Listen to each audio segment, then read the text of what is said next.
Olá, bom dia, graça e paz, louvado seja Deus. Chegamos a Gênesis capítulo 27.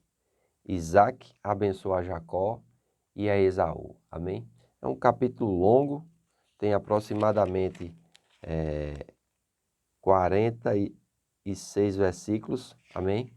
E é também algo bem peculiar da época, da tradição da época e dos costumes, né?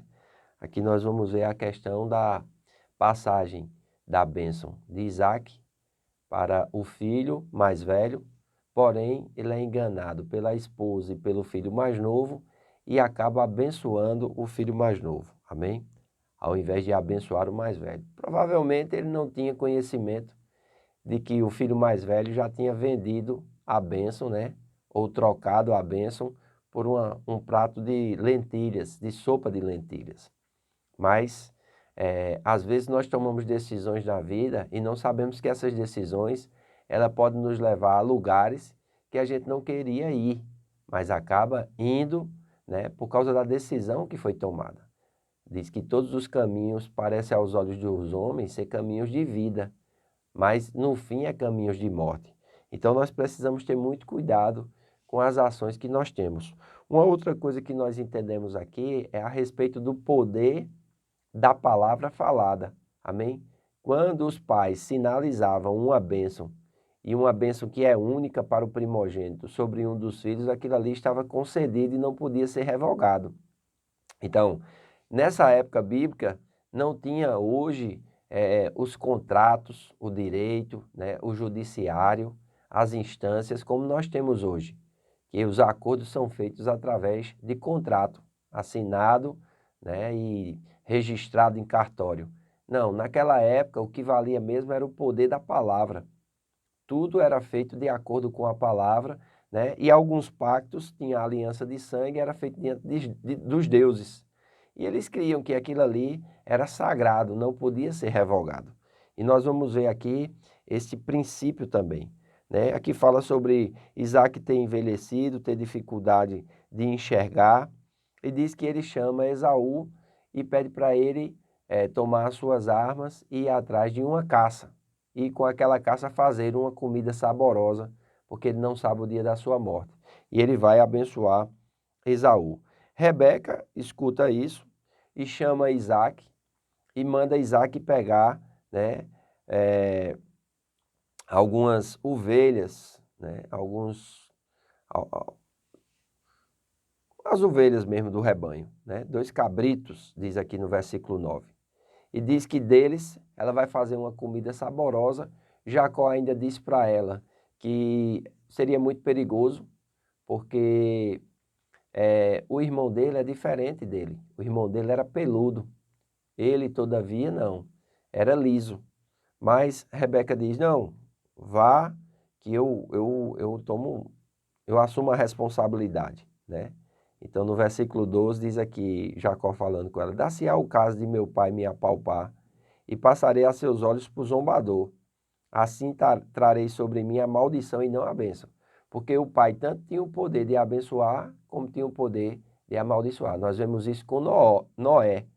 E já comentamos isso aqui. Mas a mãe disse, caia sobre mim essa maldição, meu filho.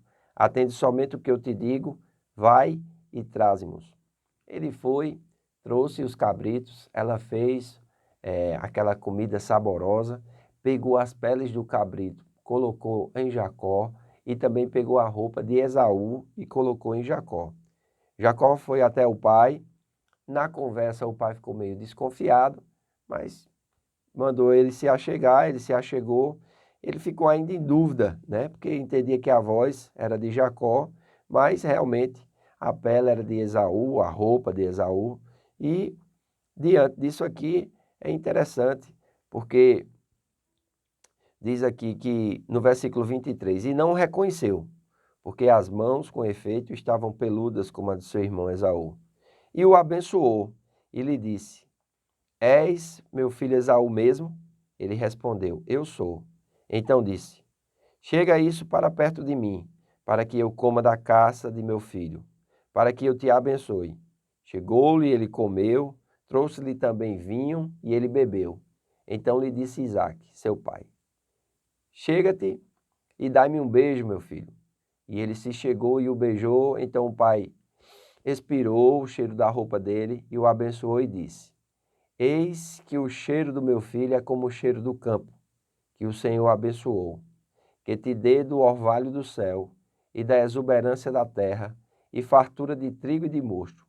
Sirvam-te povos e nações te reverenciem. Sê senhor de teus irmãos e os filhos de tua mãe se encurvem a ti. Maldito seja o que te amaldiçoar e abençoado o que te abençoar. Olha a bênção que ele proferiu. Mal acabar Isaque de abençoar Jacó, tendo este saído da presença de Isaque, seu pai, chega Esaú, seu irmão, da sua caçada. E fez também ele uma comida saborosa e a trouxe a seu pai e lhe disse, levanta-te, meu pai, e come da caça do teu filho, para que me abençoe. Perguntou-lhe Isaque, seu pai, quem és tu? Sou Esaú, teu filho, o teu primogênito, respondeu. Então estremeceu Isaque de violenta comoção e disse, quem é, pois, aquele que me apanhou a caça e a trouxe? Eu comi antes que tu viesse e o abençoei, e ele será abençoado. Olha o poder das palavras, amém? Eita, meu amado, isso é muito poderoso e nós precisamos entender isso aqui, amém? Diz assim, Isaque e Esaú percebem imediatamente o que Jacó fizera. As palavras de bênção já haviam sido proferidas. Estas não podiam ser retiradas ou dadas de novo a outra pessoa. Os antigos conheciam muito mais do que nós nos dias atuais a respeito do poder da palavra falada. Uma bênção, uma maldição, uma palavra criativa, uma palavra destrutiva, todas podem ter grande efeito quando proferidas a partir da fé. É interessante, né? Nós observarmos isso aqui, porque ele diz, olha, eu já abençoei teu irmão e não posso te abençoar, mas Esaú não vai ficar contente, ele vai começar a conversar com o pai, amém? Vai conversar, ver o que aconteceu, né? E versículo 38 diz, disse Esaú a seu pai, acaso tem uma única bênção, meu pai? Abençoa-me também a mim, meu pai. E levantando Esaú a voz, chorou. Então lhe respondeu Isaque, seu pai. Ele vai abençoar o filho também. Ele vai dizer assim, olha, longe dos lugares férteis da terra será a tua habitação, e sem orvalho que cai do alto. Viverás da tua espada, e servirás a teu irmão. Quando, porém, te libertares, sacudirás o jugo da tua cerviz. Versículo 41 diz, passou Esaú a odiar Jacó por causa da bênção, com que seu pai o tinha abençoado, e disse consigo, vem próximos os dias de luto por meu pai, então matarei a Jacó, meu irmão. Viu? Que gerou uma discórdia e uma contenda familiar muito grande, e nós precisamos atentar sobre isso, amém? Nós precisamos ver que essa ira de Jacó, ela não tem validade.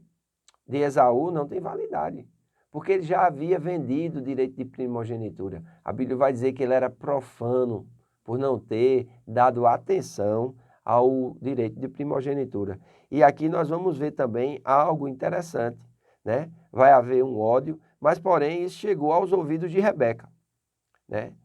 E ela mandou chamar Jacó, seu filho, e lhes disse, eis que Esaú, teu irmão, se consola a teu respeito, resolvendo matar-te. Agora, pois, meu filho, ouve o que te digo. Retira para a casa de Labão, meu irmão, em Harã. Fica com ele alguns dias, até que passe o furor do teu irmão, e cesse o seu rancor contra ti, e se esqueça do que lhe fizeste. Então providenciarei e te farei regressar de lá, porque hei eu de perder os meus 2 filhos num só dia, né? Disse Rebeca a Isaque. Aborrecida estou da minha vida, por causa das filhas de Et. Se Jacó tomar esposa dentre as filhas de Et, tais como estas, as filhas dessa terra, de que me servirá as vidas? Então, aqui nós vemos um outro conflito, que é o conflito de nora e sogra, né? No versículo 34 do capítulo 26, nós vemos aqui, tendo Esaú 40 anos de idade, tomou por esposa Judite, filha de Beere, o Eteu, e Bezamate, filha de Elon, o Eteu. O 35 diz, ambas se tornaram a amargura de espírito para Isaque e para Rebeca. E agora ela não quer que isso aconteça também com Jacó, para que ela não fique amargurada. Então ela vai fazer com que Jacó vá até as terras de Labão, amém? Aonde o servo de Abraão foi buscar Rebeca. E é interessante, nós vamos entender um pouco dessa história, porque nós vamos voltar agora um pouco para entender a respeito da vida de Jacó, amém?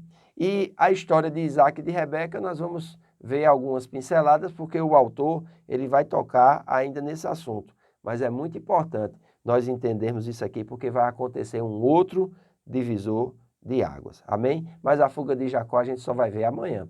Eu espero você aqui amanhã. Compartilhe esse vídeo com o maior número de pessoas possível e lembre-se, hoje nós temos o nosso culto doméstico. Você pode acompanhar do conforto do seu lar, através das mídias sociais. Estaremos transmitindo tanto no YouTube como no Facebook. Que Deus te abençoe e até amanhã. Faço votos por tua prosperidade e saúde, assim como é próspera a tua alma. Renove a sua mente e desfrute dos dias de Deus na sua vida.